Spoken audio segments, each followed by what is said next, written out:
Mercies we're going to be looking at. Nagisa, can you just give us a little bit of a brief overview of what this game is, what your rank is and kind of what's going on here? Yeah, this is a scrim with my team, and I'm diamond, and our team is like high plat, low diamond currently. And I think we were scrimming against a team that was a little bit higher diamond, like 3.4, something Hmm. like that. And generally, just before we get into the play itself, what do you think are your general strengths on Mercy and weaknesses, and particularly in this game, what do you think you need to improve on?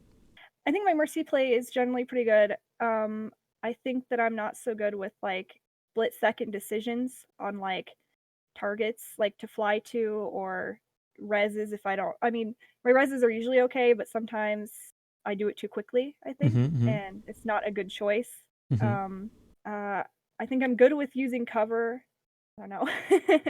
Yeah. Okay. Fair enough. Yeah. I mean, I think so. There's a couple of things I want to establish as themes. One of them being control of a game, and I'll get into what I mean about that in the VOD.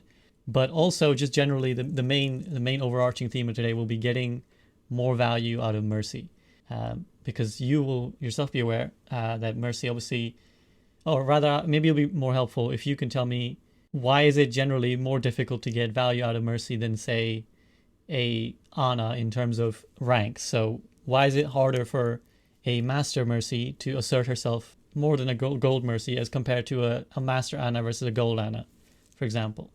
Anna has a better kit to turn the fights, Yeah, in a like with way. nades. Yeah, yeah.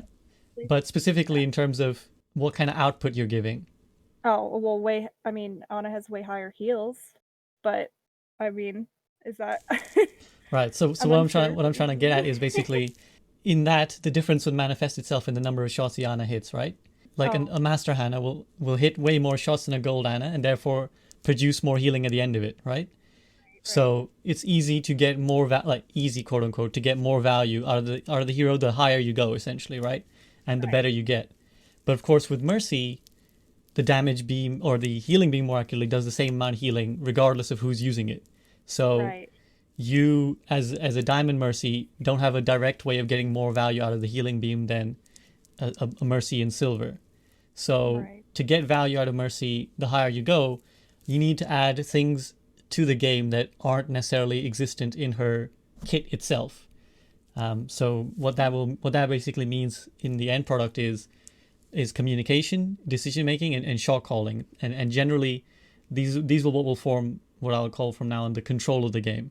So mhm, um, you can, if you choose to, have an external control of the game beyond just what your character does, and particularly mhm, because this is a scrim, we'll see ways in which that can be done.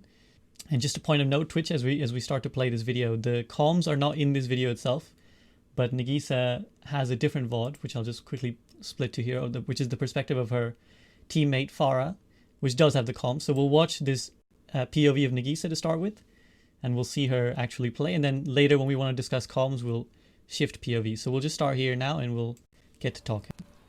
Okay, so yeah, so we're gonna see the start is relatively uneventful. I'm just gonna turn this volume down. The start is relatively uneventful.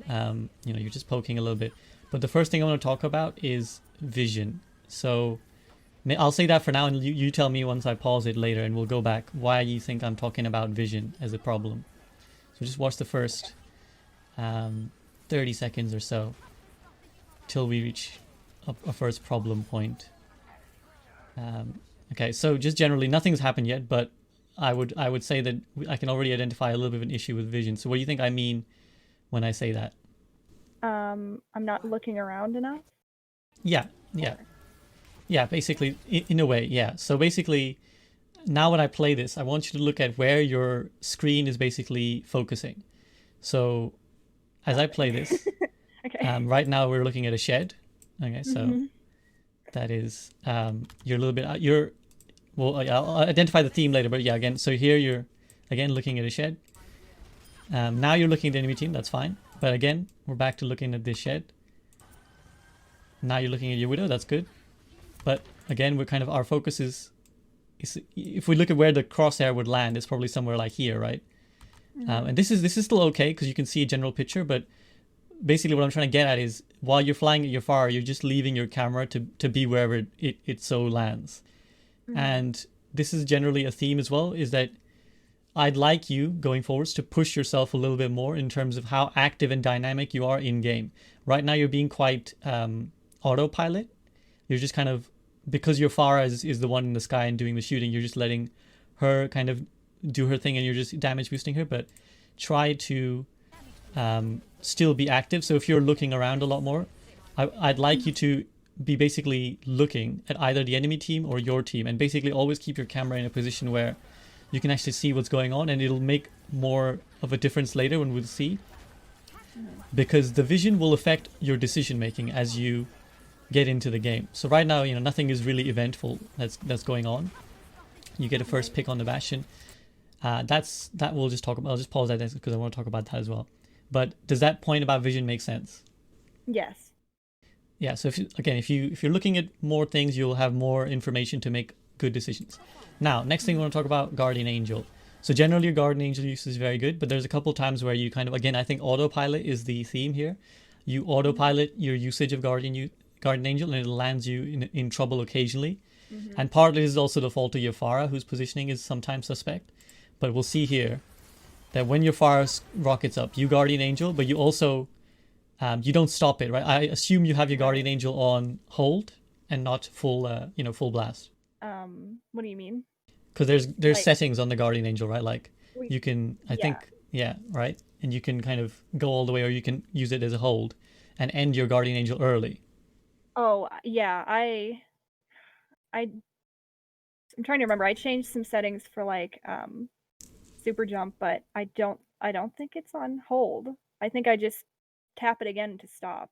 Okay, well, either way, you can stop it early. So I mean, right, it's a personal preference thing, right? So again, right, Twitch, you can change your mercy settings to be both with the beam and the Guardian Angel to be toggle, I believe. So with the beam, it'll just lock on until you unclick, and then it's the same for Guardian Angel. Now, is your beam toggle as well? Is it hold? Okay, yeah, that's fine. Again, this is a personal preference thing. Personally, I prefer hold on both of them because that gives me slight more control. Obviously, it's quicker to release if you're holding, but we're going to see here that, you boost up and you keep going. This is the point you kind of should have stopped, but you keep going, and now you should be dead, essentially. In a higher ranked game or against better opponents, you die. So that's sort of peak number one that could have gone wrong. Of course, it's not punished, so you're okay. But again, your kind of vision is sort of staring at the ground. Like, I'd like you to be watching you. I'd like to see you pan your camera more. I know that this is nitpicking, and again, Twitch, a lot of what I'm going to talk about is going to seem like nitpicking because, like I said, with Mercy, it's about trying to extract as much value out of each little thing as we can. So you might be like, SVP, come on, man, like, give me a break. But I'd like to see you be more dynamic because later it will help you make better decisions. So anyways, for now, we're just identifying these things and we'll see them play out later. Here, your Pharah leads you completely wrong. You, again, could and should die here. You actually do take a shot from the Ashe. You go down to 30 HP. So, of course, this is not something you as a Mercy can control, and anyone watching will kind of feel like, hey, this is my experience in ladder. My Pharahs lead me to trouble. But because you're in a scrim, I think you should be telling your teammate these kind of things, both in and out of game. So if we rewind a couple of seconds, you should be telling your teammate, hey, that was terrible. Like, you don't do that to me. Don't just, concussive across the map, across this entire open field, and leave me taking shots from everyone. So if your Pharah is ever going astray, I'd like you to speak up and be more assertive and clear and helpful to her about what's going wrong. Because I won't actually play the comms from it, but I don't believe there's a comm about it. Your comms are generally quite sparse anyways, and we'll get to that later. So yeah, anyway, some more pokey, and we're going to see again the Guardian Angel issue crop up. So you're kind of following your Pharah. This, which is fine. So this is a good distance, right? What we have here is a good Mercy position. And why would I say that? Because there's cover. They'd have to have, there's not many places that the enemy could currently hit me, right? Yeah, exactly. So you're protected, but you're still in range of your Pharah. That's kind of essentially the key. with Mercy. It's not just always about letting your Pharah define where you position yourself. You can also affect how you position, even if she's high. And even your Pharah's positioning is not good; she's too high. But you yourself are doing a good job of staying relatively lower and in cover. Mm-hmm. But now we're going to see that, there we go, the Guardian Angel over commitment. And I don't probably have to tell you why this is bad, right? No. Yeah, so Yeah, too far. You've gone, in fact, beyond your Pharah. And so we just rewind this so you can see it in full motion. You Guardian Angel to her all the way, you overshoot it because you're doing it on autopilot, and then again you get stuck for half a second. And actually, for the keen observers amongst you, you might actually hear, I'll turn it up, a sleep dart whiz by your ear. Yeah. So yeah, so there, again, lucky. When I say lucky, I basically mean anything that's not in your control. Because then if something's out of your control, you're leaving it up to something else. So that's luck, essentially, that you get away with that. And now, just want to see this bit play out, and then we'll discuss it. So just watch this and tell me generally what you make of this little passage of play. Okay, so here we go.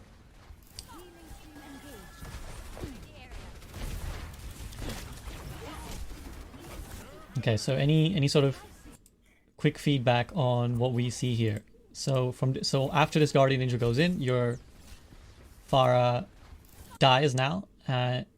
Did you observe anything before I actually play it again about what maybe I might have a problem with? No. Okay, so going back to some of the things we spoke about. Firstly, being dynamic, being aware of where your team are, looking around. And then we'll also see another thing. So this is okay. You switch to heal your Widowmaker for a second. This is good. And in the meantime, your Pharah dies. You don't have any idea where she is, first of all. You're searching. Right? You don't know.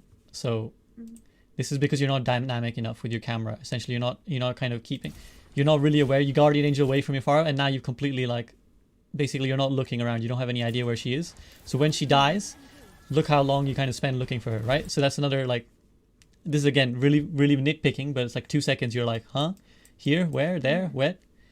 Then when you do see her body, you pull out the pistol, and not a single shot hits. That's not a slight on your aim. I don't want you to pull out the pistol here, because if I assess the situation here, if we go back to a second where you actually spot the enemy Pharah, do you think it's the best decision at this point to pull out your pistol? No. Why do you think that? Why would I say that? I don't really I'm not trying to, like, put you on the spot. I just want to, like, if I tell you something, I want to be clear, like, we both understand why I'm saying it, and not just, me saying it and you agreeing with it, but then you don't understand why I'm saying that. Well, I can tell that it wasn't the best decision, but I also don't know how to say that it's not. Like, I feel like I probably should have went to my team. Yeah, so let's talk through generally then, like, blaster usage. Like, why would you use blaster? So just gonna put blaster usage. What are the occasions where you would kind of pull out your blaster, and when would you not? If I'm getting flanked and no one's close enough to help. So yeah, on your own, basically, and in danger, right? So that's sort of a fair reason. Any sort of other scenarios you can see where you might want to pull out your blaster? If all my teammates are full health and somebody's low health, it's just like one or two enemies. Debatably, but we'll put that down for now. Okay. If no one needs help. The reason I'm saying this is debatable is because you could always be damage boosting someone at this point, and rather than you getting ult charge, you both get ult charge. Yeah, I meant more like if the enemy's already low anyway, not if they're full health.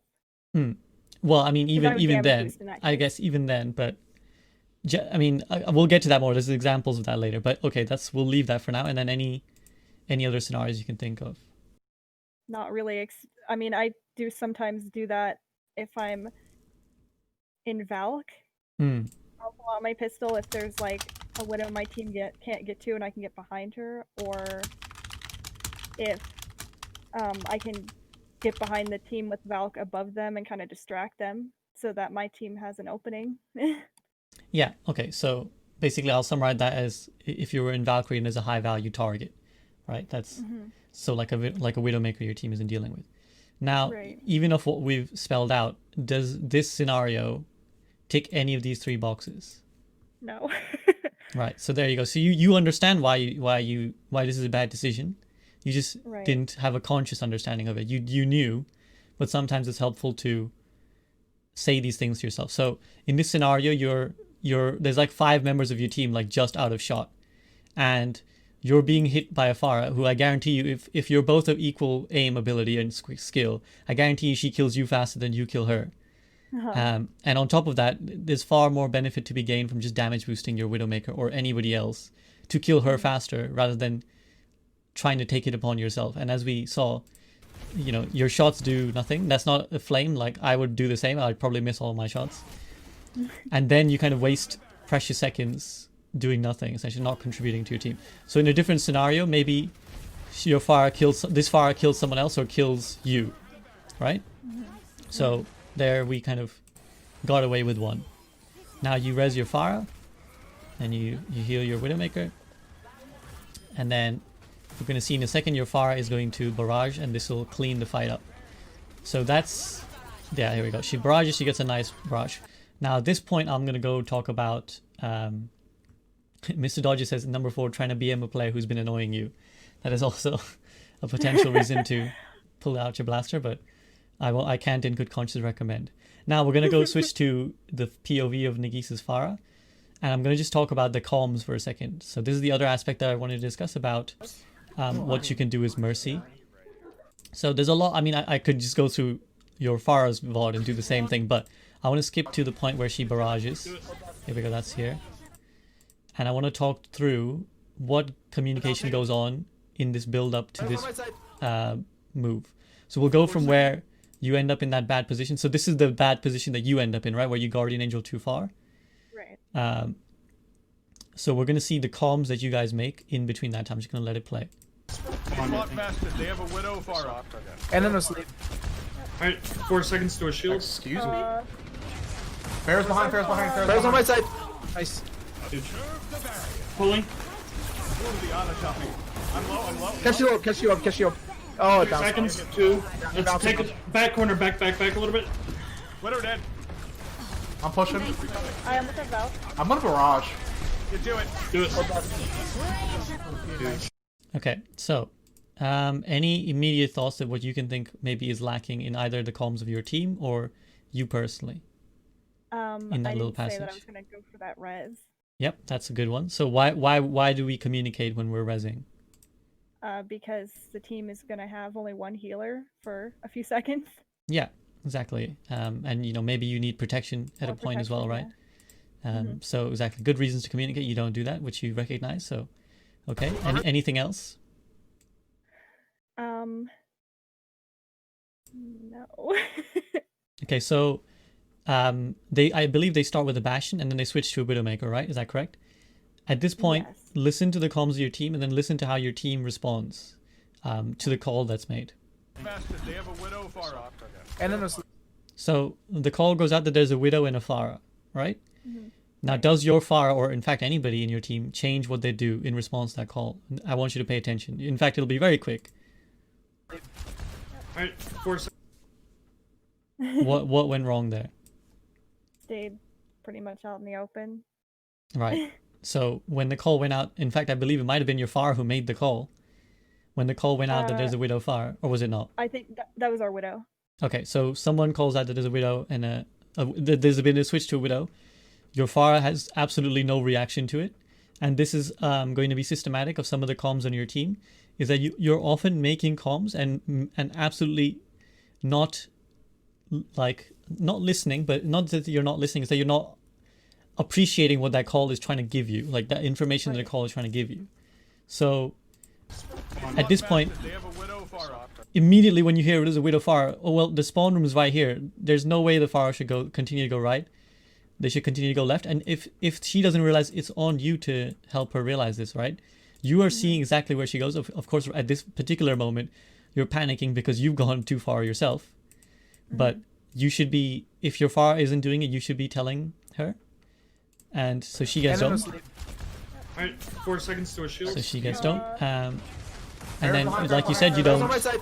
you don't communicate that you're going to go for the res. And now when your Pharah gets rezzed up, Catch you up. Um, down. Back just notice what she communicates about her intentions, basically. two. Let's take it back corner, back a little bit. Widow dead.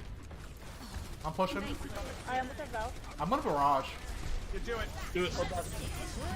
Okay, so the comms that are made are Widow dead. That's a good comm. I'm almost have Valk. A potentially good comm, but I'll discuss that in a second. And then I'm gonna Valk. Okay. And then kind of immediately you're Pharah Valk. So what do you think could be improved on that comm? Or what do you think I would say is that could be better about what's being said? Like, So in fact, run me through those three comms. Like, why are they being made and why are they good or bad? So first one, Widow dead. that's good because our Pharah has free reign for a few seconds. Yeah. Okay. So that's good. So that should, again, similar to the call about they have a Widowmaker now, that affects how your Pharah plays. Now when you hear Widow's dead, that should affect how your Pharah plays. Next comm, I almost have Valk. Valk or Barrage? You said for, I think in this comm you say first, I almost have Valk. Oh, I think, yeah, I guess, I think I said I did have it, but... Okay, or you have Valk. Okay. So why have you made that comm, and what is sort of the, just why have you made that comm, and what is it good or bad about it? I'm made that, I mean, usually our team communicates when we either have our ult or we're close to our ult, so I'm just kind of accustomed to it. It's probably not good because we won't be using it this fight. So again, so that's probably, well, it kind of leads to what I was going to say, right? Is a lot about autopilot. As I mentioned earlier about some of your Mercy play was being on autopilot. These comms, a lot of them are also on autopilot. So the reason you might tell someone I've got Valk or I've almost got Valk is because you intend to use it, or because they might want you to use it. But in this fight, I'm pretty sure you have no intention of using the Valkyrie because you've just got a kill or two already, right? So in that I'm case, just used to communicating that I have it. Yeah, which is absolutely fair. But when it's important, that's why it's important to understand why you comm, or why you give a particular comm. In this case, again, I'm nitpicking. That's not really a necessary comm, although your team's problem is actually under comms, if anything. So it's not too much of an issue. The one I have most problem with is the third one. And someone in Twitch chat, Brazen Jacques, has already said, I'm going to barrage Justice Rays from above. Yeah, do it. That kind of sums up why I have a problem with this barrage comm. What should be the procedure here? I almost have Valk. I'm gonna barrage. I'm gonna look for Barrage instead of... Well, yeah, I'm so just obviously you gonna want to give your team a little bit more warning than I'm going to barrage press Q first. If you're, of course, there are some times when you spontaneously do it, but also does your team try to coordinate anything about this play? As we can actually see in a tiny corner, what's this going off right now? Can you see on the screen what I've highlighted? It's kind of blurry right now, so... Well, it's an Orisa halt. Is there anything that could be done with regards to an Orisa halt and this barrage? Like, I just use halt or something, like, to wait for it, or... Yeah, well, ideally you would want to Communicate combo it those two earlier. abilities, right? If you have a Right. barrage, you'd want to combo it with a halt because, well, halt is basically a mini graviton surge, right? And it's on cooldown, so why wouldn't you want to pull them all together and then barrage them? Instead, your halt goes out without communication, and then a barrage comes in afterwards. Of course, it's a big barrage, it's a great barrage, but it may not always be, right? It may not have been. It's accidental that it's a good barrage because your halt just happens to come in a second before. Right. That should be communicated. This information should be discussed because it's important to getting good plays in a team. Okay, so we're going to go back to your perspective now. So yeah, I think this is something you can definitely do, and I'd like to see you take this role on. It seems, from what I can tell, I don't have it's not like I watch all your VODs, but having seen this one, I think your team lacks a leader, and I think you could be that leader, and I'd like you to push for that role. And we're going to discuss, sort of ways you can do that. But hopefully already you're kind of starting to build a picture of things you should be communicating with your team. And the reason it's often good for Mercy to be doing these things is because you have a lot of space to be able to track those kind of things. You do some ultimate tracking in this game, but when you're flying with your Pharah and you're just kind of holding your beam on her, you have a lot of mental space free to be doing these things, telling your teammates where to go, telling them what to use in the next fight, telling them what they might have, communicating important information generally. So, but before any of that, we're going to talk another issue of kind of positioning and communication. So your Farah takes a shot here. Obviously, we've kind of established why, right? Why do you think she eats a shot in a second? Out in the open again. Same Yeah. place as earlier. Yeah. So again, she's too high. She eats a shot from Widowmaker. She's lucky to live. And you also are lucky to live because you fly as high as she does. And then you immediately drop down because you realized that you were too high. And now I want you to note that Infrasights has been popped by your team. And then I want you to note, let's just see how your team responds to this ultimate being popped. And particularly your Farah and you. I'm looking so much at my Farah. And where's your Farah as well? So and then yes, you eat 2 shots. Your Farah is still out there. You go to heal your Widowmaker. And now it falls apart. Now your Moira dies, your Farah dies, your Widow dies, you res. Instantly you realize that everybody's dead.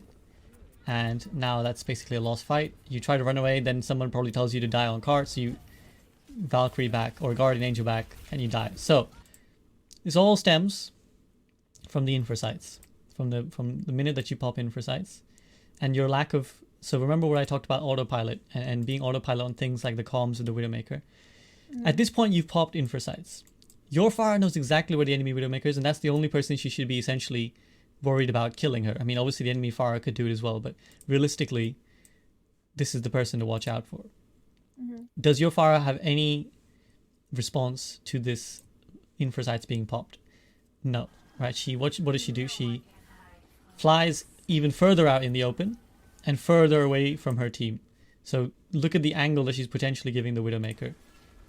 Right, she's giving a wider and wider angle because all the Widowmaker has to do is be here, and now the Widowmaker has this gigantic angle. Your Farah is basically dead. You're also there with her, and you're not telling her otherwise. On top of that, the other bad situation is, like you said, you're kind of tunneled on your Farah. And how do you feel about your position relative to your team? I mean, I'm pretty far. Yeah, exactly, right? You're like, can you help your team at this point? If someone is to get dove on, and coincidentally, that's going to happen in a second, could you help them if they were? No. I could, but not quickly. No, right. So we're going to see that play out essentially. Well, first of all, you're gonna eat 2 shots because of your Farah's positioning, but of course, like I said, after a while, this becomes your responsibility as well. Like you should be so you eat 1-2 shots. If either of those shots is a headshot, or a better charge shot, you die. Now look what's happening to your Widowmaker in the meantime, right? She's getting dove upon by this Winston, and I'll come back to that I'll rewind that for another discussion as well. But yeah, can you see what's going wrong here with your positions generally, and just generally this play?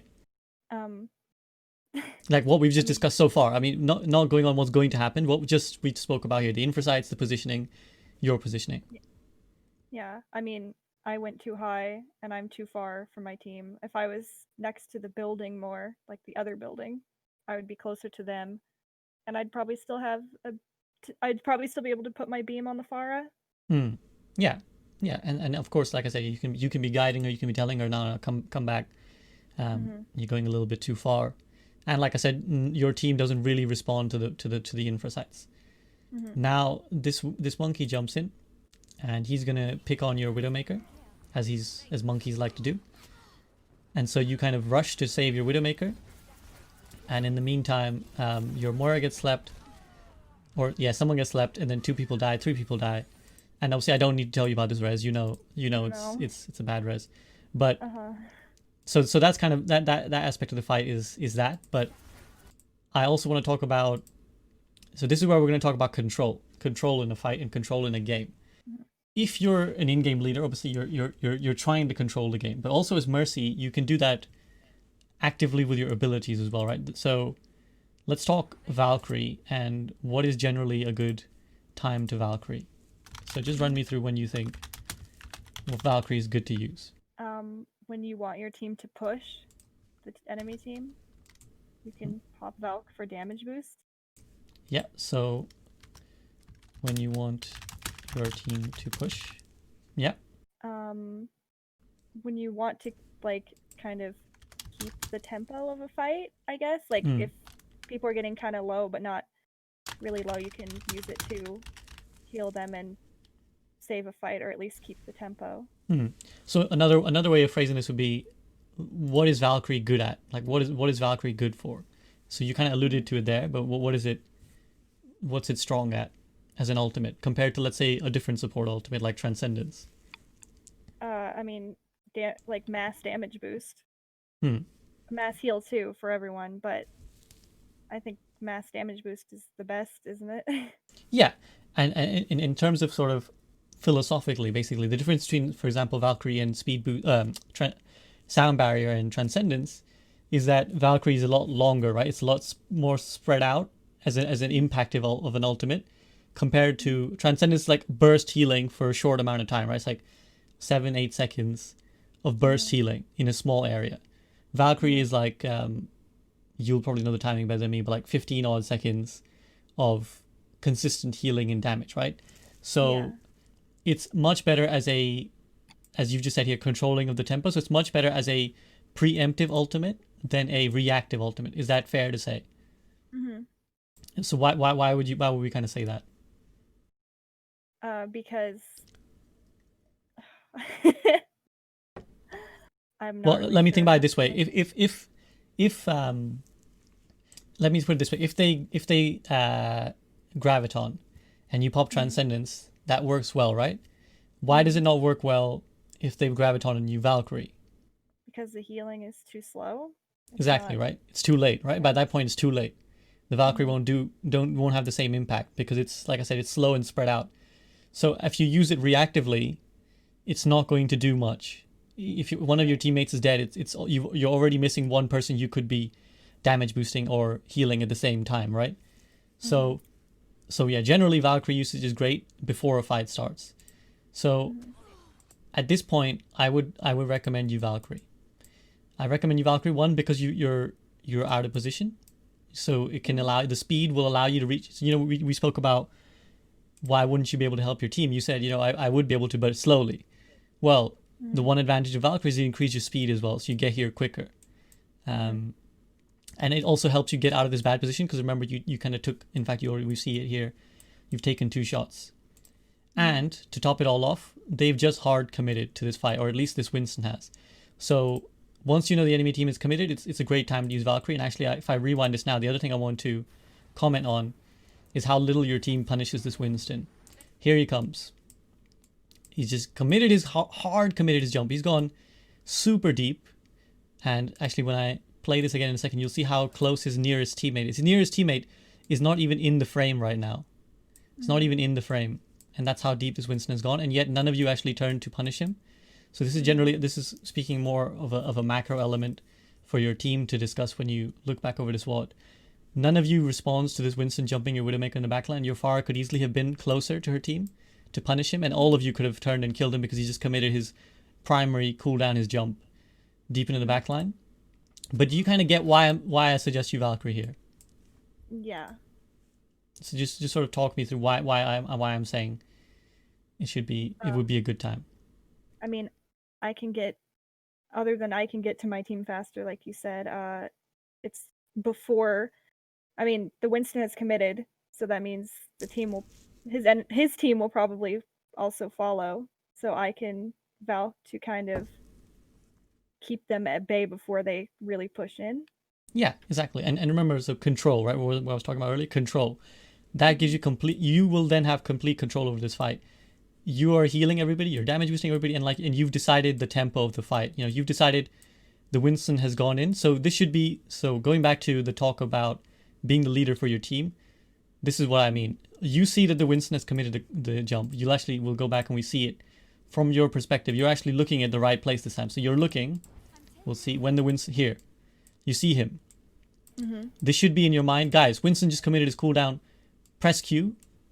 Off we go. You fly right in. You're healing your Widowmaker so she doesn't die. And then you start damage boosting everybody, and you say, guys, come on, Winston jumped in, no cooldowns. Let's go, focus Winston. Mm-hmm. And then you have control over the fight. Now watch what happens when you don't have control over the fight. You're frantically freeing to heal your Widowmaker. Then you're kind of out of position, so you start taking shots from this Pharah, or Ana rather, because your Orisa shield is too far up. Your Sigma's been slept, your Moira's running around, you're desperately looking for someone to heal. And people are going to start dying now because your team has no control of this fight. You're letting them decide how they wanted to take the fight with you, rather than the other way around. And then, yeah. There you go. And then obviously the res we know.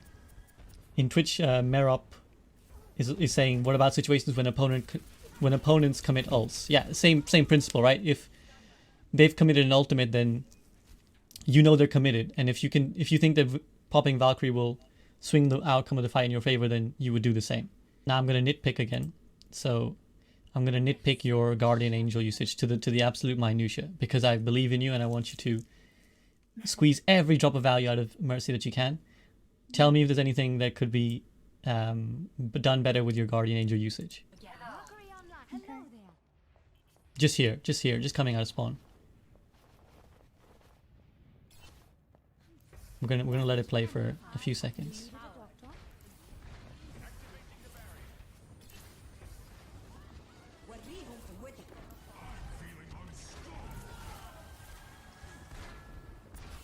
An uneventful fight, I know, but somehow your team has lost 4 members. So we rewind. Could you see anything that I'm gonna nitpick now from this point on? It's okay to say no. I'm the same. I'm the same if I'm watching my VOD. Sometimes I don't see my own. So you basically are too. If I can summarize the principle, you're too mentally attached to the idea of always Guardian Angeling to your Pharah. Because as you come out of spawn, you have the chance to actually pin. So this is a general Mercy principle as well. It's always good to be dynamic with your Guardian Angel, right? It's always good to be pinging between friendly heroes as often as you can. You know, like here, right. 1 second, here 1 second, here 1 second. And even when you're coming out of spawn, there's no reason not to see it almost as like a mini game in itself. It's like, if I want to get here, I don't have to wait to specifically get to here. I can ping here and then ping here, right? And I do that. I do that sometimes, so I'm not really sure why I didn't do that here. I think it's just because you're an autopilot and you're too mentally committed to the Pharah. You want to get to the Pharah. I think actually, you said that you're bad sometimes at making decisions in fight. I think we'll see later. You're actually very good at making decisions in the fight. It's that when you're unprepared, you force yourself into too many decisions, to make too many situations where you're making last-ditch decisions. Again, going back to the idea of control, you want to have as much control as you can. And that means planning, and that means anticipating. And when you quite often go on autopilot and you stop planning, anticipating. And that's when you kind of force yourself into making last decisions. So as we watch here, you forego the chance to actually ping to your Moira. Yeah. And then your Sigma, and then your Moira again, and then you wait. So that's kind of, this is again nitpicking, guys, but 1 or 2 seconds you lost there. Then when you do Guardian Angel to your Pharah, watch where she ends up. The crucial time you actually need to Guardian Angel to her. So right now you can see she's going around the corner. You forget to Guardian Angel her. And then by the time you get around, three of your teammates are dead and your Pharah loses half HP. So why could this be important? So here, when she dips around this corner, you've now lost her, right? Because you're going to run for her for like a second and a half. In that time, she could have been killed. She could have hit a rocket that needed to be damage boosted. And more importantly, the general theme here is that you're not planning where the fight is going to go and you're not planning where your Pharah is going to go. If you knew that she's going through the window, you should have kind of already been planning your Guardian Angels so that you're there with her every single step of the way. Instead, you're just Guardian Angeling off cooldown whenever she moves. You're just trying to catch up. Right. Can you kind of get what I'm saying? Yeah. And you're just kind of chasing her rather than, you should already know where she's trying to go. Right. Now, going to the idea of macro plays, we're going to watch how your team plans this fight. And again, note that you still have Valkyrie. Okay? So we're going to listen to your team's comms. Go to re-engage here and coalescence. Okay, so let's just coming down. So they said bongo, and we have coalescence to re-engage. Go with bongo.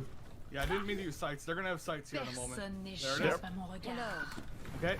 They also have their barrage. They're gonna be looking for it. Yeah, we gotta be careful here. They're probably gonna use it, so let's just. Yeah, there's a good chance we just gotta burn it here, right? I'm not gonna push out without a shield above. Let's go. They know where we are. Yeah, I know. Wow, what the fuck? Good shot. I don't really know what to do here. They nanoed the monkey. That's okay. Okay, so any immediate thoughts on your team's comms there? I mean, Let's chance we just gotta burn it here, right? So the plan is not. What is the plan? If you could tell me, what do you think the plan is here? well, the plan was Bongo Coalescence, but then it kind of changed to just making them use their ults, I guess. If you're unsure, it's seems not like- it's not accidental. It's because you didn't really decide what you wanted to do. You guys kind of Yeah. someone suggested that you bongo in coalescence, and then you didn't. And then someone else suggested that you use this as a burn. Well, you said burn. I assume that means an eco fight, but there's no real confirmation of I that think so. decision. Yeah. Nobody's like, okay, eco fight, let's go. Okay, eco fight. Nobody's nobody's made that decision. So when I speak Right. about lacking leadership, this is what I mean. Your team hasn't made a decision, and then watch when the fight begins, how much communication is made. They know where we are. Yeah, I know. Wow, what the fuck? Good So first calm, wow, what the fuck, good shot. Very, very pertinent, obviously. I don't really know what to do here. I don't really know what to do here. They nanoed the monkey. They nanoed the monkey. Are any of those three calls remotely helpful to what's going on? Not really. I mean, the nanoed monkey. Maybe the might have been, nanoed the we already monkey lost. would be important if it The had fight come was as already part of lost. if it came part of as a larger plan rather than a narration of what has occurred. So this is what I mean. Your team has no idea what they're doing, and that's why if the fight went badly, it's not out of coincidence. It's not coincidental that you guys walked in and actually had someone say, "I don't know what I'm doing here." It's because you didn't plan what you were doing here, and that's why you lose this fight so badly. Again, if we go Right. back to your POV, you have Valkyrie ready. So if you wanted to, you could have used it. And if you don't want to, then you have to commit to saying it's an eco push. You do neither, and you kind of just drop on point and die. And of course, you had the other secret third option of just not taking this fight if you wanted to. And just waiting Right. till it goes past the checkpoint and then fighting them here, which is arguably even better. But I would recommend that if you commit to this fight, it's best to commit ultimates because you have 3. And that's enough to win. Like, these are enough to win a fight. And if you're ult tracking, you should know that they only have 2. And you should be able to win this fight. Because if you commit here, you're resigning yourself to give up the high ground next fight because you'll die and you'll take too long by the time to get here. So if you commit here, it shouldn't be for an eco push. Does that kind of make sense before I go into more detail? Yes, it does. Yeah. And then obviously, so either you choose to fight here or you choose to commit here. You don't do half and half. So I think these are decisions that you could be in charge of. And then just a slight comment of your Farah's positioning, which is that despite knowing the Infrasights is up, she continues to hover in the open. And then, well, yeah, flies off and yeah, that's that. So does that fight kind of break down that fight make sense? Any questions? Yeah. No, I mean, I know that's kind of the sort of calm problem I was talking about that my team has. It occurs quite often, so. Yeah, so I think this is something that you personally could definitely alleviate. I think in that fight you were very quiet. I know you have technical difficulties. You have a busted mic right now, but Yeah. you know you were very you were not much of a presence in the communications there. So I would like Yeah. to encourage you to be a more I, forceful voice.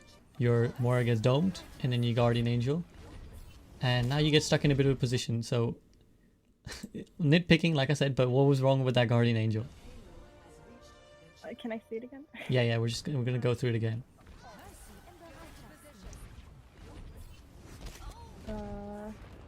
Because now I'm alone.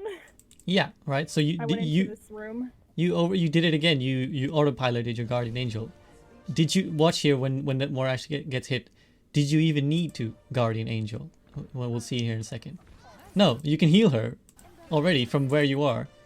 But when you Guardian Angel, you now you know that there are Widowmakers watching here because you've just seen your Moira take this shot. Right. So you Guardian Angel into a territory where they're actively shooting. Then you know, to sort of cover yourself, you rush into the room to hide. Now you're eating fire rockets, so you can't come back out of this room. So now you have to take the long way around, or you think you do, and then you kind of come back anyways. But you've zoned yourself out by this point. Do you see what I'm getting at? Yeah. You by that one tiny decision to just Guardian Angel when you didn't need to, smallest things, you've zoned yourself out, and you could be all this time have been damage boosting your Widowmaker, who maybe gets a pick. So these minor differences, this is what we talk about getting the most value out of Mercy. Minor decision may not have any consequence, but it also might have a big consequence, right? Yeah. And now it's going to go into the room. You get a kill already, and you get another kill. Now that the Widowmaker's dead, this is obviously your Pharah can do whatever she wants. But actually, that's by accident. If we just look back here, I think your Pharah has already committed to going over this ledge before the Widowmaker dies. If we watch her position.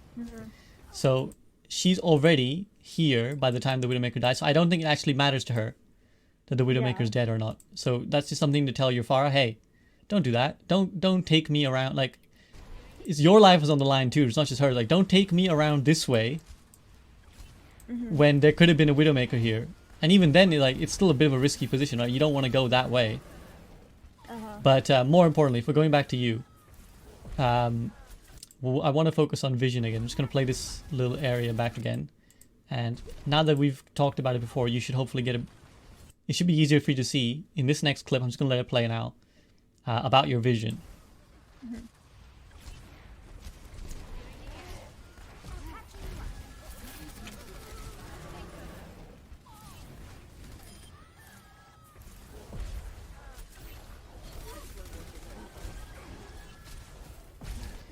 Okay, so yeah, you're actually let me did you see anything? I can narrate it as well one more time before we I mean, I noticed I had more of a view on my team than I did before. Yeah, which is good. Okay, let's do it this way. In this next fight, I want you to count how many enemies you see in this next clip. Okay, so your Pharah goes over the top. Okay, we see the Winston, we see a little bit of the Pharah. Now we see a little glimpse of the Winston. Now Winston's gone. We saw the edge of the Pharah dying, maybe. We now see the Winston again.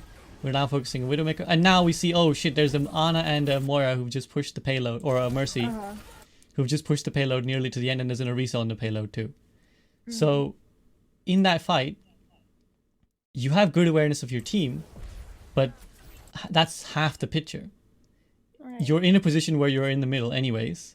Your Pharah has taken you there. You have very little sights of where the enemy team is, so that not only informs the positioning of yourself and your own decisions, but also then the macro decisions you as a team will make. So watch here. You could easily pan here. Look where they are. Pan here. Look where they are, because they're on the payload right now.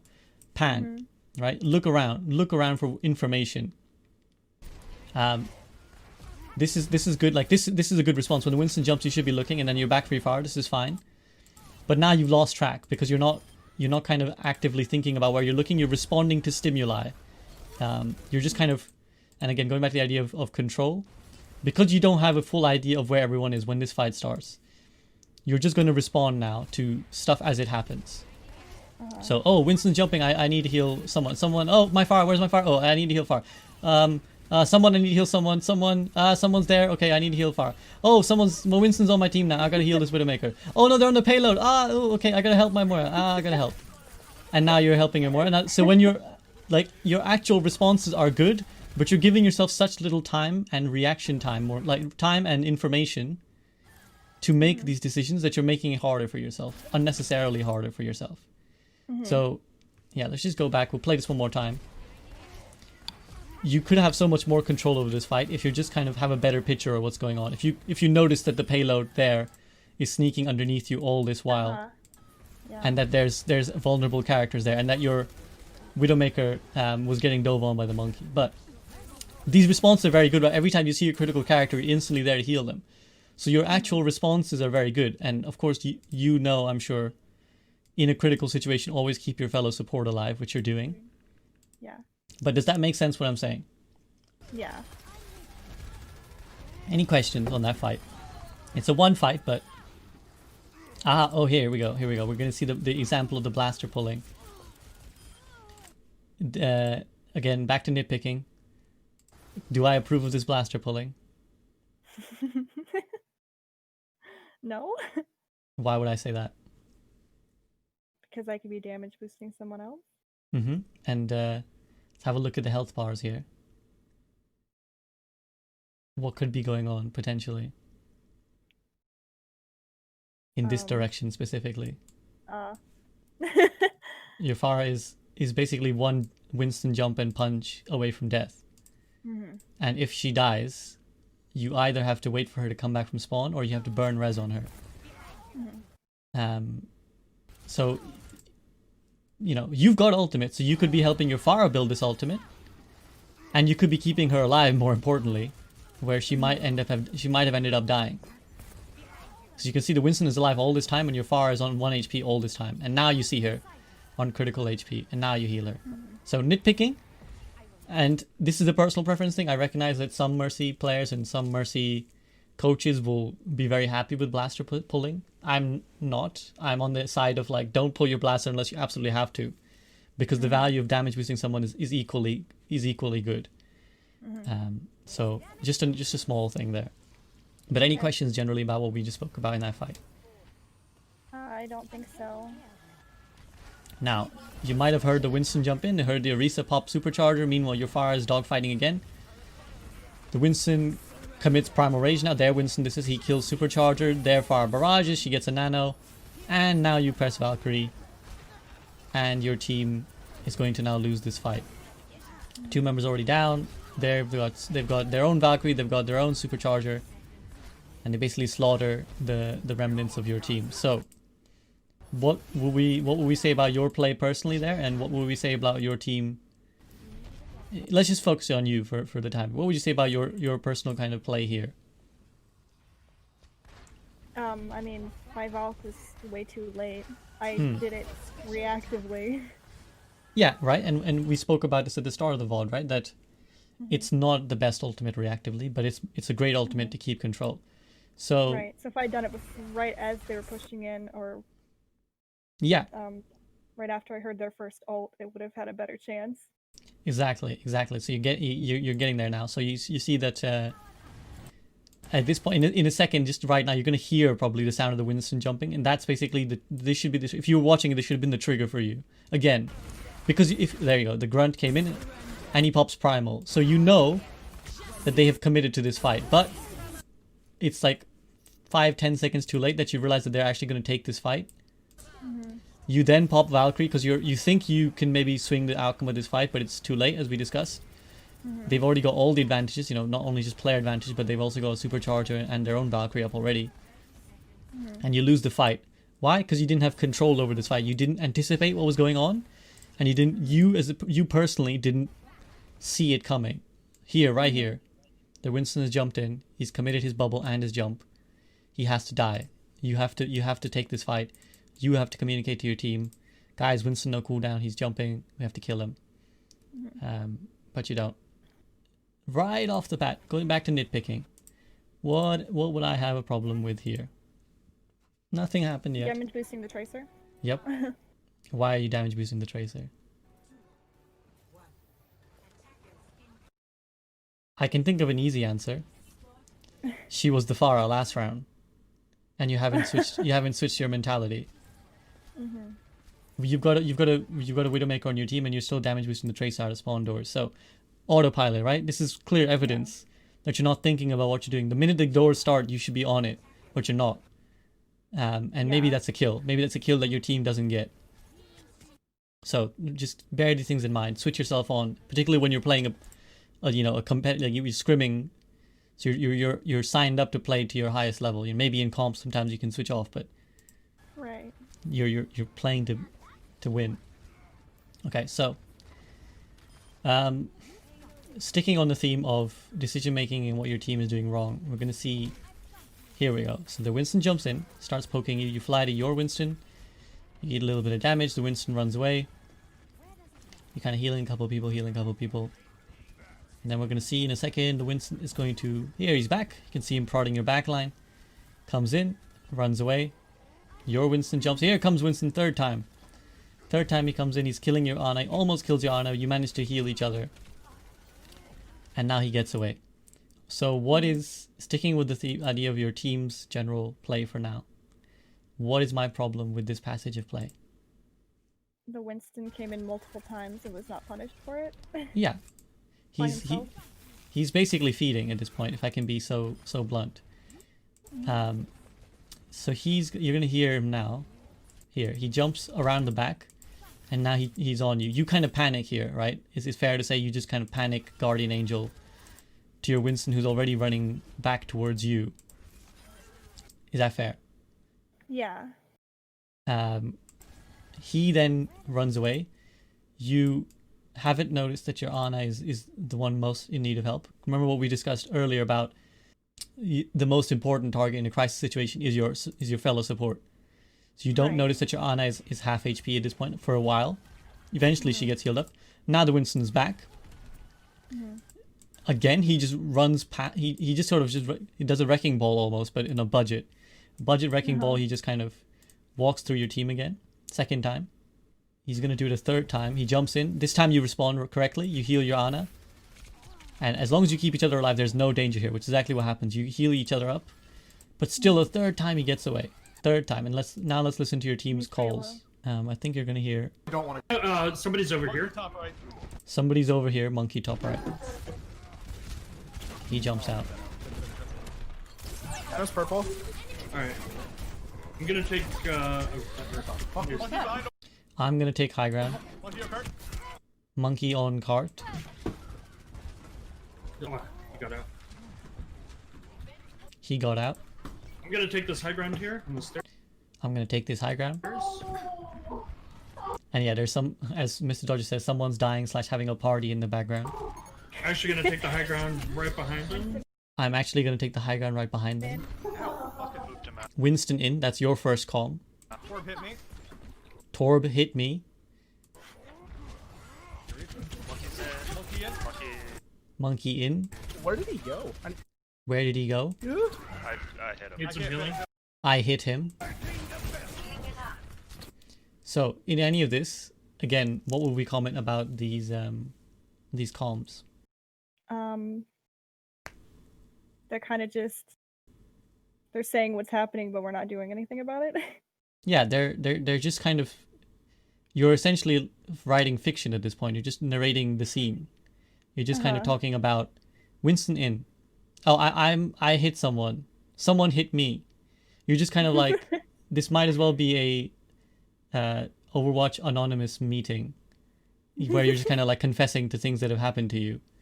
None of what you say is anything to do with decision making or strategy. None of it is any, like, you don't tell anyone where the Winston is. I think at one point you say Winston cart, but I don't think he's even his own cart at that point. He's on the stairs all this time. So at no point do you tell Winston on our Ana, Winston on our backline, Winston on the stairs. None of that. Nobody ever says kill the Winston, focus the Winston. Winston's committed his jumps. Nobody's said that Winston is low. Instead, all the comms are just, you're calming because you feel like you have to calm. You're not calming because you understand why you're calming. Does that make sense? Yeah. None of it is actionable. So you need to make sure your comms are actionable. Make sure that what you're telling your team is information they can actually do something with. So at this point, the minute he commits his cooldown and his bubble to jumping into your backline, the first call should be Winston committed cooldowns on our backline. Focus Winston. Simple. One sentence, two sentences, and this Winston dies and you have an easy 5v6. Instead, because you guys are so unsure about why you're even calming, you're just kind of missing opportunities that should have been there. Next little passage, we're going to watch your decision making.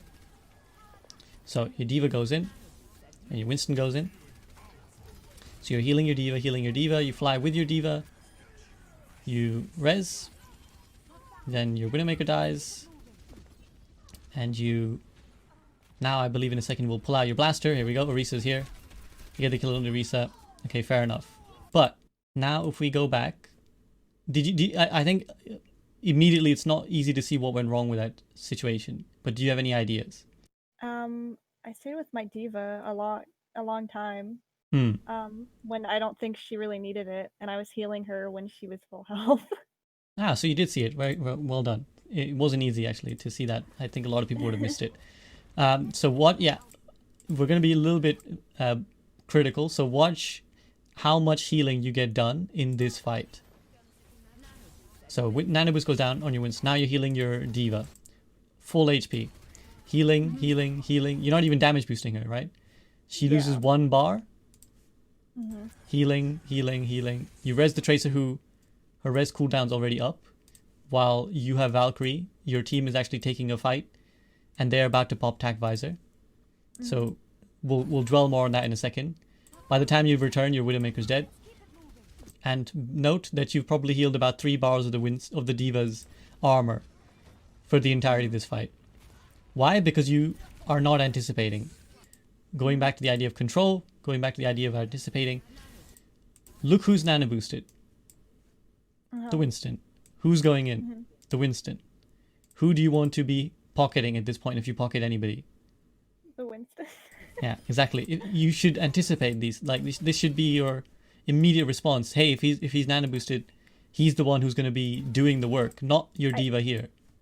I think that my thought process in that moment was that I was going to go to the Winston, and then the diva was in front, so I flew to her, and then I kind of just stayed with her. You went with the flow. And I'm not even sure why.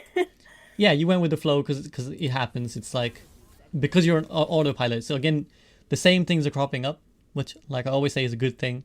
If it's the same issues, it's easier to fix. Autopilot and not anticipating. You're just autopiloting here. You just kind of, because you were healing your diva, you continue to heal your diva. At this point, you could potentially even pop your Valkyrie because they're popping Tac Visor, and because your team has decided to engage in this fight and you need to win this fight. So remember that res is one of the most deceptive abilities in the game, because it feels like you're always getting value when you res. But do you get why I would say that this maybe isn't the highest value res at this point? Yes. Why? Because we already have an enemy pick, so we're even, but our team is committed and they have an ult happening. So it's better to try and keep the tempo or swing it in our favor by like valking instead of doing a res. Yeah. Because remember that while you're resing, you're losing the heals for that moment of time. If we look at your team members, both your Winston and your Widowmaker are half HP. And this Tracer, this you may not necessarily be always, this is hard to tell in the middle of a fight, but she's actually, her cooldown is up while you're resing her. And obviously if you start resing, it won't finish the animation of the res. But she would have actually been alive if you hadn't done this res, and it would take her a total of like 2 to 3 seconds to get where you are, basically. So the value from resing your Tracer is completely minimal compared to boom, having healed your Widowmaker and potentially your Winston, who then dies. So you traded the life of your Tracer for the life of your Widowmaker, burned the cooldown, and your Tracer would have been back while your Widowmaker would have been alive. So does that make sense? Yeah. So again, this is probably a case of anticipating, not really thinking about, does my team actually need me right now? Even your Ana goes so low right now, and she needs you. She needs you to be there for her. Emotionally. But no, like, yeah, just a bit of anticipation.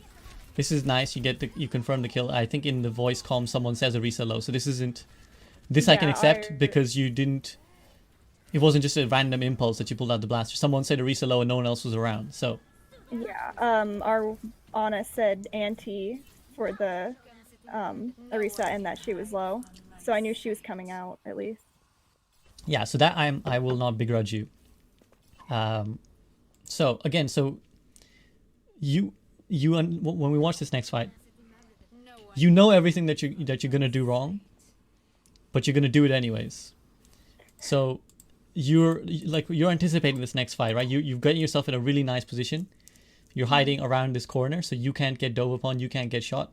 You're damage boosting your Widowmaker. Perfect. A1. Exactly what you're anticipating, exactly what's going to go down. Now watch what happens when you see the chance to basically get this kill. So the Winston dives in, pops primal, and the impulse to pistol comes out. You take a couple shots before you then notice your Winston on the high ground. We're going to rewind that for a second. So you take like half a shot, just like the little bit of the battle mercy peeks out in you before you realize, oh wait, there's a Winston's critical HP. You go to heal him. You heal him. But now we make the same mistake, and we tunnel on our Winston. So he's going up to the high ground. You're staring at him. You can't get a good sight on him. You say, fuck it, let me pull out the blaster. You start blastering some people. Pull it out again. You start blastering some people. Oh, maybe that's not the best decision. You realize you fly back to your Widowmaker. You res her. You come back. And you won the fight. But again, we're going to be brutal. We're going to be nitpicky. And from the minute this Winston pops Primal Rage, we're going to assess whether you made the best decision every time or not. So, Winston is low. Good. You're damage boosting your D.Va who's micro-missiling. Good. He pops Primal Rage. Why would this be a trigger to pull Blaster? Panic. I don't know. Yes. Nothing to be Honestly, gained by pulling. Nothing to be gained from pulling the Blaster. But of course, you quickly correct. So you heal your Winston. Good. You're healing your Winston. Now, you've healed him to half HP. What is this Winston doing at this time? Can you see? Hitting our Ana. Yep. And who needs your help? Ana. Your Winston is now.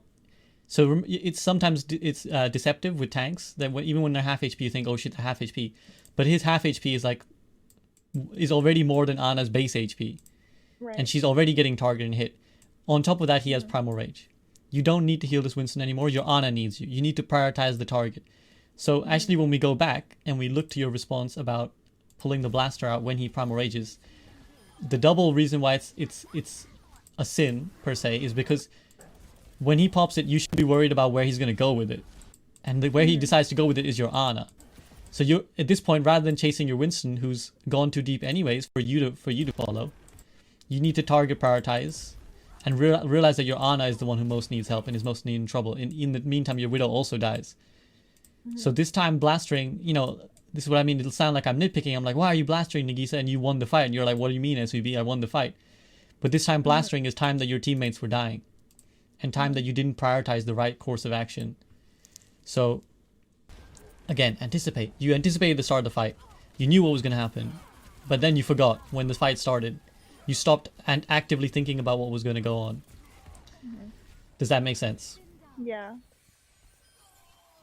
And then at that point, you're kind of responding to stimuli. I think in your calm said, I don't know why I rezzed, because obviously you just capped the payload and she would have rezzed. I was asked for res, and then I said, I don't know if that res was necessary because the spawn was close. And then I was responded to with, I might have not spawned in time before. Okay. It was a close spawn. Okay, fair enough. Minor thingy. Is there anything your team could be doing right now? As you won this fight? Yeah. Deciding what to do? Yeah, well, why would you push up at this point? Or why? Payload. Yeah, so yeah, let's break each of those aspects down. Why would your team push up? And why would you not be here? I mean, the team needs to push up so they don't take the fight to us. Make space. And I don't know what is going on here. I should probably be damage boosting like my Widow, because I'm not doing anything in this moment. Yeah, so let's break each of these things down. Why would you push? Because you won the fight and they've got split spawns, most likely. You can see here, and also because you want to deny them position. So you can see here, they're approaching the setup. They want the high ground. Everybody knows that on Junkertown Point B, you want this high ground, right? That's where the defenders want to be. You've won the fight quite convincingly. All 6 of you are alive, especially now that you rest. There's no way you should let them get this high ground. No way. Not only because you have the chance to get it, but also because if your team was kind of paying attention, you should have known that they had 2 split spawns. So this is a 4v6 if you decide to take it. But you don't. So that's one element. Second element is, like you said, one person is all you need on the payload.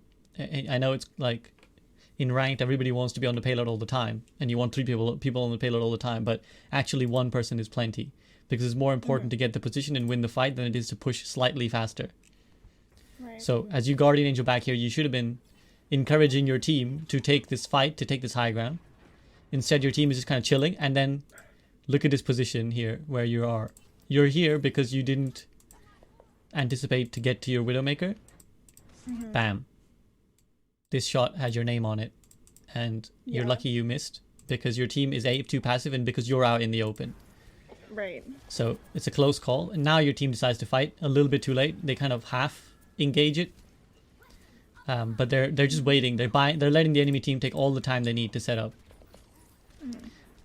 So now your Winston goes in. He pops primal. You pop Valkyrie a little bit later than I would have preferred. I would have preferred you started when the Winston jumped in anyways, but this is fine. This is good, right? This is more of what we want. The fight hasn't really properly gone in, so it's good that you have popped Valkyrie aggressively, assertively. So this is good. Very good. We're gonna play when the thing bears with us. So this is good. I'd also recommend you flicker a little bit more often. You're a little bit too focused on just left clicking or just right clicking. Try flickering a little bit more, because just even half a second of a damage boost might be key. If you just happen to be damage boosting your Widow for that half a second, she might hit a shot that domes someone, right? Okay. So if someone is like full, there's no harm in just kind of flicking quickly between left, right click, left, right click. Right. Just because that little bit of extra burst might be a difference. You get a nice res off on your Winston. And yeah, so you're keeping everybody nice and topped up, affecting lots of people with your Valkyrie. So generally, like, I'm not going to fuss too much about it. This is a little bit of an awkward GA, but you respond really well, right? You respond really well to a bad situation. And you react dynamically. So this is what I mean when I say that your instincts as Mercy are very good. Clearly you are proficient with the hero. Like, clearly you know how to get yourself out of a bad spot. You juke the Reaper, no issue. But the issue obviously was your team's general play. You still win the fight, but you kind of missed an opportunity there, basically, to win it earlier. And one small note, your Ana pops Nano here when the fight is definitely won. And I know that she immediately is like, oh, I didn't need that Nano boost. But do you know how you could have avoided this situation? No. What is one call out you could have made that basically, not just your Ana, but lets anyone know to not waste any more ultimates? The fight is won, no ults. Yeah, exactly, right? And that's something you definitely could be doing. Something you can definitely, if you're keeping track of what's going on in the fight, you should have no problem in just saying, fight's won, guys, no more ults. And that avoids an unnecessary waste like this. And that can have snowball effects as the fight goes on. Now, this is fine. You know, you're just a couple people pushing on the payload while the rest of you push up. So this time you're doing it right. Although I think now your Winston also joins. So yeah, this is fine. But now we're going to see a little bit of a positional mistake. So you're damage boosting your Widowmaker. And then you're kind of like, oh, should I go from there? No, I'll go from here. Okay, I'll go from here. Oh, Widow, hey. Oh, Diva, hey. Oh, shit. Oh, wait, I'm in a bad spot. Oh, damn, I'm dead. And you know, right? You know why this happened. So just narrate me through it. I should have just gone through the stairs. I just dropped pretty much in front of everyone. Exactly. And I also tried to fly to our Diva, which was way too close. Yeah, so the Guardian Angel was a bit weird there. Yeah. Yeah. So again, simple anticipation. I don't know why you don't just continue to go down this corridor. You decide to really juke yourself. Either. Probably just because you don't anticipate that they're right here. You don't think about where this position will land you. So all it takes is for you to anticipate what's going to go on, and then you don't die here. And this Ana does a good job. She 3-taps you, but that's what will happen more and more if you make those mistakes. Yeah. And then the enemy team do a really good job. They do what you quite often neglect to do, which is that they get a kill and they push on it, and they start getting more kills. Yeah. And you know that the fight is lost, so you're just like, fuck it, guys, reset. So that fight is lost, and it's gonna sound mean, but it's lost because that simplest of positional error from you, just simple, momentary brain lapse. Yeah. And you lose that fight. And now they do what you didn't do, which is to make the sea entrance of Junkertown a hard place to come through. But before we get into that, one quick comment: composition. Are you happy with the composition you're running? Looking at the two teams. No. Why? Because they have anti-dive. And what are you running? CC. Dive. I mean, it's like a half dive because we have a McCree. So. Well, it's I mean, basically actually, it's dive mostly plus dive McCree. with- It's yeah, basically it's it's dive basically with what you're McCree. playing. So you guys will switch, but I think you'll switch with like a minute remaining. So Yeah. do you think at this point you could have said something? Yes. So I could have said we could switch because we're all here anyway. exactly. So in between fights, don't switch off. Be looking, press that tab screen. Be looking to see what are they running, what are we running, what could they like. You could be, even if it's just to alt track. What do they got? What do we got? But definitely you should be thinking, is this the right comp for point C of Junkertown? Is this the right comp when they have basically 0 characters we could dive except Diana, who's going to have a Mei and a Lucio, Roadhog, Orisa, and potentially Doomfist protecting her, right? So you're just asking to be beat the crap out of you at this point, and that's basically what happens. Is we'll watch this fight go down, and it might be actually helpful to watch this from the perspective of your Tracer, because I think she will encapsulate what I mean. Might have to take a little bit of seeking.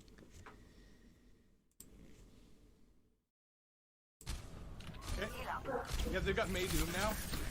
Yeah, so he says they've got May Doom now. Doom's top left. Doom's top left. He's out. He's out. He's half if we can hurt him. Push it down main. Doom's top left. Okay. I'm taking high ground. So you know that they've changed comp, but you haven't at all. No one has discussed at any point.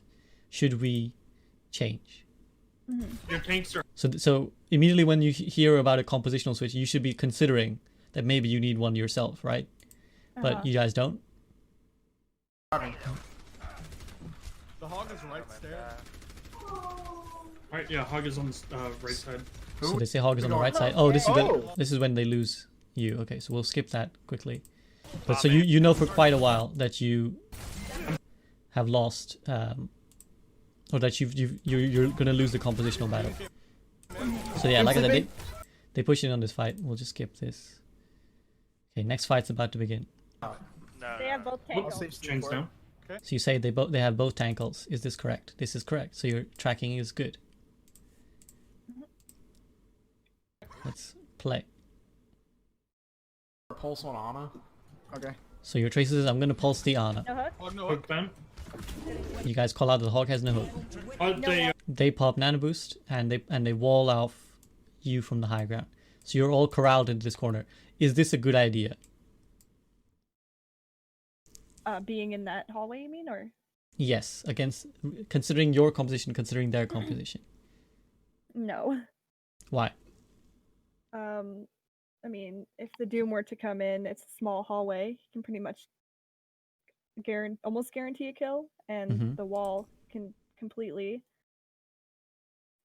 wall us off if we weren't to be grouped up enough. And we're close enough to get froze too. Yeah, this little beam that's at the minute got its eyes on your teammates is very much going to enjoy having everybody within its range. Yeah. So, not the best idea to force yourself into a corridor. They nano boost the hog. Most of it. Rissa. So you managed to dive and kill the Rita first. Actually good. But at this point, I'm just going to rewind a second, and I want you to pay attention to, you're running a dive comp. Can you tell me who you're actually diving? If I forward this. Chains down. Okay. Let me know who we're diving. Let me know who we're diving. Interesting communication there. Pulse on Ana. Okay. So bearing that in mind, let's watch this. No hook? Hog no hook. Hook bam. Nano to Hog. Okay, a lot of them are purple Most right of now. it. Rissa. Oh my. Hog ult is behind card. No back. I'm dead here. Maybe. This is purple. Die. Did you have a dive target? I don't think so. No. Well, we didn't hear one, did we? If there No. was. We heard at one point Orisa, but that happened to be when the Orisa happens to be low. So you're not diving her because you wanted to dive her. Not that you would ever dive an Orisa first, but you dive her Right. because she happens to go down low HP. So your team you're playing dive comp and you have no idea who you're diving. You even ask, who are we diving? No one responds. So something to think about. Now we're going to look at your personal play here. So let's just rewind a little bit. Again, it's almost identical to the mistake you make with the Widowmaker. You are here on the high ground. Wall is going to go down in a second.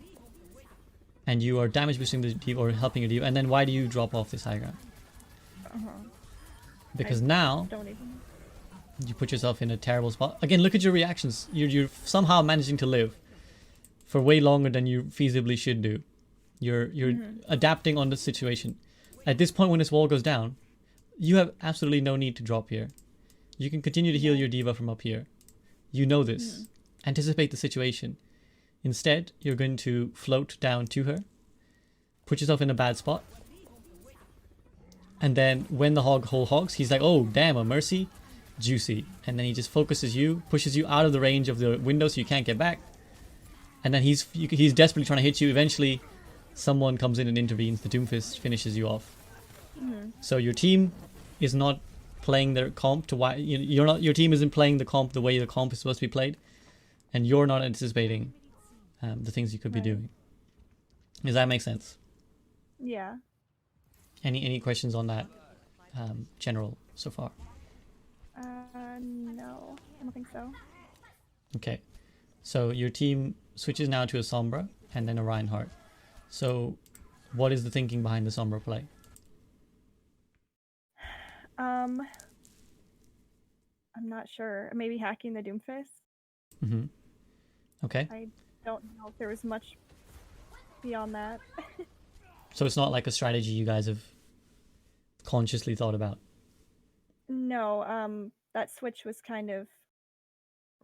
I'm pretty sure it was kind of random, to be honest. I think it was just to react to what seems to be causing the most problem, which was, I assume, the Doomfist. Okay, well, I'm not going to comment too much on the pick itself. I think it's kind of, if you're choosing to play off meta, that's for a reason, and that's kind of self-explanatory. Like I said, why something is meta, why something is not meta. But what is important is that if you do pick a hero that is off meta, like we spoke about with the Winston in the Orisa comp, then you need to play around that hero. In this case, you need to be playing around your EMPs, because when Sombra is on the field, you're essentially playing 5v6 when she doesn't either hack someone important or EMP someone, because her damage in the middle of a fight is not going to swing a fight. So, bearing that in mind, you guys walk into a blizzard, but you do well, so you react well. You pop Valkyrie the minute the fight starts, and you're going to keep your team up, we're going to see. So, they pop Blizzard, but you pop Valkyrie, you're healing everybody up, you're in a good spot here, you've got a good vantage point of the fight. So you're doing a good job, keeping everybody healed up. Your McCree pops High Noon, and he kills people. From your own memory, what do you think there's things that we can summarize about what we saw? Not flying too far. So we'll put that in sort of, so we'll put that as sort of Guardian Angel usage. Okay. The vision, like looking around more. So put to vision. Use like communicating things that I can see that the rest of my team might not be able to see. Communication. Yeah. I guess that lumps in with what else I was going to say, which is just like trying to lead or come up with the plans kind of thing. Yeah, planning / still communication, I guess. Leading. Anything else? I think that fair. I think that kind of mostly covers it, but yeah, like the Valk usage, I guess, like using it not reactively. Yeah, so basically these communication planning lead, this will come under what we're going to call control. So I want you to control your games more. I want you to exert your influence on the games beyond just what you do in character. I want you to, and that will come when you get a better grasp of these as well. So when you give yourself more vision, when you're not putting yourself in questionable positions, and when you're, and if I could add a fifth thing, anticipation. That was a big key there. A lot of the times when you were on autopilot, you weren't anticipating. So when you do all these things, you will then have more information and more of an ability to exert your control over games, to then calm. If you know where everything is and when you're not in a bad position, you can communicate everything to your team. You can plan what the team should do, and you can kind of anticipate and guide your team basically. For your team, what would we say? So that's quite broad. So let's start with alt planning. So that will go under like engagement planning. Like pushing, like taking the fight instead of letting the fight come to us. I think that's like a big problem we've had. So being aggressive and more importantly, not passive. Yeah. Anything else? Now we can put generally comms. So what do we mean by, what are we going to put in the comms bracket? When we use a comm, or when we say something like Winston's in, we need to react to it. So and like focus. So responding to each other's calls. But also, if you remember the nature of the calls themselves, what did we discuss about the nature of the calls itself? Some of them didn't really have any value at that time. Most of them was not actionable, right? Actionable comms. That's if we want to sum it up. Most of them were just events. They weren't things that you could actually do something on, or they weren't calls for someone to do something. They were just, I hit someone. Someone is here. Winston in. These aren't actionable. Nothing can be done. Like, unless someone added something, nothing could be done with that information. A call should always tell you either what to do, or should give enough information for someone else to know what to do. So it should either be like, you know, I'm jumping in on the Ana. That lets everybody else know that they should jump with you. Or it should be something like Winston jumped in, no cooldowns, focus Winston. Does that make sense? Yeah. Okay, so like I kind of had a question about that. Absolutely. Like because I think what it turned into when people were saying like this character is hit, it started with like, because I know when our Widow like headshots the tank, for example, he would communicate that like the tank is headshot, and then it kind of turned into just this character's hit, which doesn't necessarily mean they're low. But do you think that saying that a character is headshot is beneficial since it's a lot of health taken, or is it still not? Yeah, but then you don't really need to say XYZ headshot. You can just say XYZ low. Okay. I mean, if in your team environment you could work it, because I imagine you recognize each other's voices. So when someone says Ana headshot, you probably know that it's your Widowmaker. But it doesn't necessarily need to be a separate comm to just saying Ana 1 HP.